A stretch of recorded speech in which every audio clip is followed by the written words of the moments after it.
Travis Walker from NorthForge3D.com. If you're watching this video, you already know that we're building a printer, not just any printer. We're working to build the most precise FDM printer ever, a printer designed from the ground up to be precise. Precision is the goal of this printer. We're not going to sacrifice speed. It'll be dual gantry, dual motion system, but it's the path that we're going to take to get there that you're going to want to watch. We've decided that we need a testing ground for our electronics, our dual gantry motion system, and we took a look around the marketplace, and the best place that we can start to do that is with a Voron printer. So we're going to build a Voron Trident. We're going to mod it.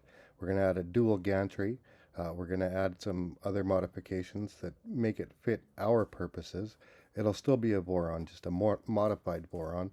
And we're going to do this in a way that's open, and you can watch. You can watch us do this on GitHub. You can watch us do this on YouTube as we come to mid-January, early February. We're going to start building this.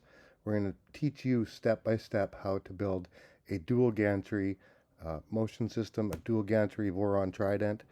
You can watch, follow along with us. NorthForge3D.com.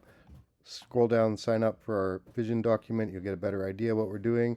Subscribe to the YouTube channel you're watching right now, and then watch in early 2026 when we start to show you step by step how you can source the parts, build a printer, and create your own dual gantry, dual motion system, ultra precise Voron Trident.